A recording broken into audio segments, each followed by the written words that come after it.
நான் சொன்ன எதுவாவது, இத வாங்கி உள்ள வச்சுட்டா செல்வம் வந்துருச்சு, இத வாங்கி வச்சுட்டா மகாலட்சுமி வந்துட்டா அப்படின்னு ஏதாவது ஒரு நாள்ல நடந்திருக்கா?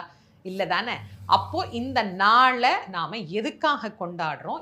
ஏன் கொண்டாடுறோம்? அப்படிங்கிறத சரியான முறையில நீங்க தெரிஞ்சுக்கணும். அது இந்த ஆண்டு அக்ஷய திருத்தியை என்னைக்கு வருது? நாம எந்த நேரத்துல வழிபாடு செய்யணும் அப்படிங்கிறத முதல்ல பார்த்துட்டு வந்துருவோம். அதற்கு பிறகு என்ன மாரி வழிபாடு பண்ணணும் அப்படிங்கிறத உங்களுக்கு நான் தெளிவா சொல்றேன். 19/4/2026 ஞாயிற்றுக்கிழமை மதியம் 1 மணி 33 நிமிஷத்துக்கு திருதியை திதி ஆரம்பிக்குது. 20/4/2026 திங்கட்கிழமை காலை 11 மணி 12 நிமிஷம் வரைக்கும் திருதியை திதி அமைந்திருக்கு. அக்ஷய திருத்தியையாக நாம கொண்டாடக்கூடியது 20/4/2026 அன்று திங்கட்கிழமை தான் இந்த வழிபாடுகளை செய்யணும். தானம் செய்யணும் அப்படின்னு நினைச்சீங்கன்னா 19/4/2026 மாலை 6 மணிக்கு மேல நீங்க தானமும் செய்யலாம், வழிபாடுகளையும் செய்து கொள்ளலாம். 20/4/2026 காலையில 6 மணியிலிருந்து 7:20 வரைக்கும், அதுக்கு பிறகு 9 மணி 15 நிமிஷத்திலிருந்து 10 மணி 25 நிமிஷம் வரைக்கும் தானமும் செய்யலாம், வழிபாடும் செய்து கொள்ளலாம். இந்த வழிபாடுகளை நீங்க செய்யும் போது கனகதாரா ஸ்தோத்திரத்தை பாராயணம் பண்றது ரொம்ப ரொம்ப நல்லது.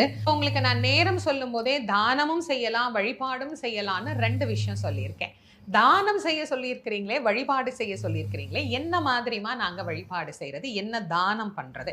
இந்த நாள்ல நம்ம வீட்டில் இருக்கக்கூடிய எல்லா தெய்வங்களுக்கும் மலர்கள் எல்லாம் சாத்தி எளிமையான பொருட்களை வச்சு நாம வழிபாடு பண்றது அப்படிங்கிறது உண்டு. வெள்ளை நிற மலர்கள் இந்த நாள்ல ரொம்ப ரொம்ப விசேஷமானது. வெள்ளை நிற நெய்வேத்தியம் பாயசம் தான் எப்பயுமே நான் சொல்றது மகாலட்சுமிக்கு விருப்பமானது. பால் பாயாசம் வச்சு நாம நெய்வேத்தியம் பண்ணிடலாம்.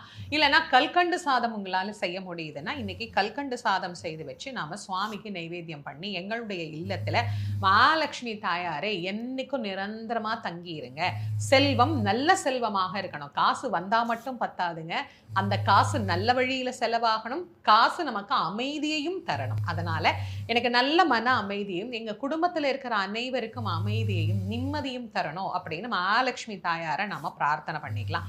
வீட்டுல மகாலட்சுமி படம் வச்சிருக்கிறீங்கன்னா ஒரு தாமரை மலர் சாத்தலாம், இல்லைன்னா துளசி சாத்தி நாம இந்த வழிபாடுகளை செய்துக்கலாம். அவல் நெய்வேத்தியம் பண்றது இந்த நாள்ல விசேஷமானது. ஏன்னா குச்சேலர் அவல் கொண்டு போய் கொடுத்தார் அப்படிங்கிறதுனால இந்த நாள்ல அவல்ல பாயசமோ இல்லைன்னா அவல்ல வெல்லம் கலந்து வச்சு நெய்வேத்தியம் பண்றது அப்படிங்கிறதுமோ இந்த நாள்ல ரொம்ப ரொம்ப விசேஷமானது. உங்களுக்கு எது சௌகரியமோ அதை செஞ்சுக்கோங்க. எப்போதும் நான் சொல்றதுதான், இதெல்லாம் எங்களால செய்ய முடியாதுங்கிறவங்க பழங்கள் வாங்கி வச்சு நீங்க நெய்வேத்தியம் பண்ணிக்கோங்க. அடுத்து